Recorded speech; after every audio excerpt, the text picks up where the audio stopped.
long time ago, in the Atlantic Ocean, there was an amazing island named Atlantis with the most marvelous civilization. However, the population became very arrogant and wanted to take over the world, using their king to challenge heaven. They then heard the voice of God saying that there was nothing that could win the divine power, but the stubborn king decided to try again and conquer Athens. During the battle, the Atlantis king heard God saying to him that the victory would be to Athens to punish the king's arrogance and ingratitude. After the defeat, storms, earthquakes and floods followed, which swallowed the beautiful Atlantis forever. 100 years later, on New Year's Eve, Saint Sylvester approached the Virgin Mary whilst she was sitting on a cloud looking into the ocean. Saint Sylvester believed that the new year should represent a new beginning. He thought that they should put the past behind them and move on by regretting their mistakes and hoping for a better life. The Virgin Mary agreed with Saint Sylvester. As she looked into the ocean with sadness in her eyes, remembering the beautiful island which had been flooded because of the population's sins, she started to cry. Whilst the Virgin Mary cried, Saint Sylvester that she had no regular tears, but they were pearl tears. One of those tears fell into the ocean to where the island Atlantis had once been, and the island Madeira was born, which is also known as the Pearl of the Atlantic.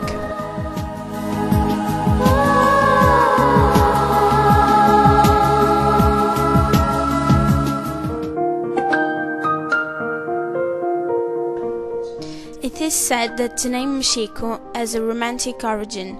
There were two desperate lovers, Robert McKean and Anna D'Arfet or Dorset, fled from Bristol by boat around 1370.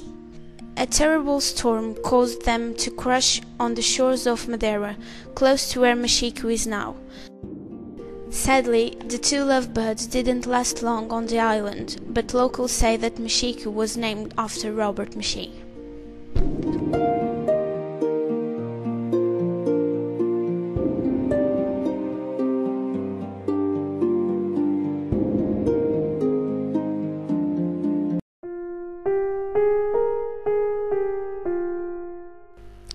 Since King Sebastian's disappearance, the Portuguese expected his return to the monarchy. Therefore, the legend says that the Portuguese believed that the king could be found on a small island located behind Porto Santo, but no one was able to see it because it was submerged. However, they believed that on one foggy day the island would emerge and the king would appear in Porto Santo. However, there is another version to this legend, which says that King Sebastian would appear on a Thursday on São João Day. On that day, Funchal would be devastated and the month later would be served as a quay. The local people say that he would appear on a beautiful beach in Porto Santo. When he appeared, the people would have to escape and never look back, otherwise they would be transformed into marble stones.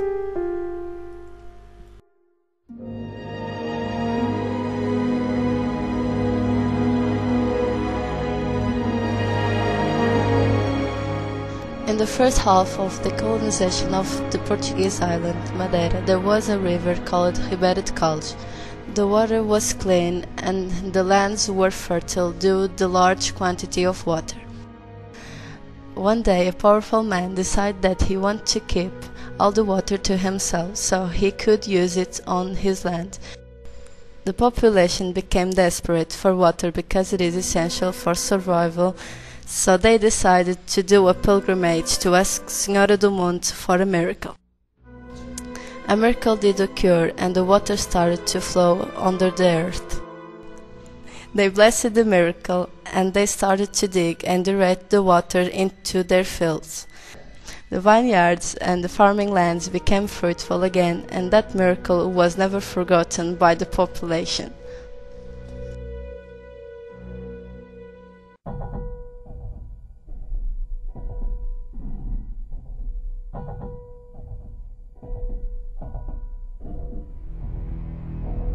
The local people say that the Furnas do Cavalume is a place where a monster lives. They describe the Cavalume as a devil in the shape of horse with bat wings and fire coming out of his nose. On stormy days, it is possible to hear the screams and the rumble when he attempts to escape. The tale to how he got imprisoned is as follows.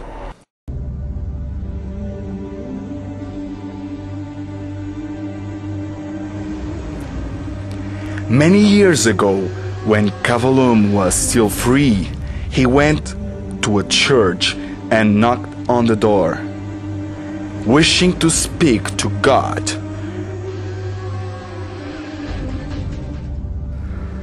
I would like to speak to God. God asked what he wanted, and he responded, I want to propose a challenge. I plan on destroying this church and all the people living in the village. And I want to see if you're able to stop me. God sent him away, saying he didn't have patience and didn't find what he had said amusing.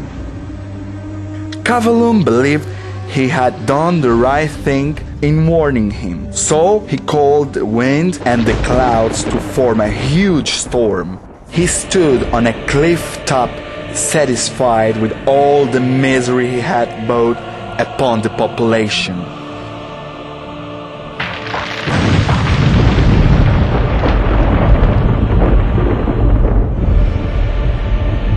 God was tucked up in blankets in front of the fireplace and didn't take any action to stop what he was doing, as he believed he would soon get bored and stop. However, Cavalume continued, and the situation only got worse. God became extremely irritated and decided to take action to stop what he was doing. He first made a boat, and then called the sun, which moved away the clouds, the wind, the thunder, and the lightning. The blue sky returned, and the happiness returned. God decided to imprison Cavalume in a cave, which was called Furnas do Cavalume.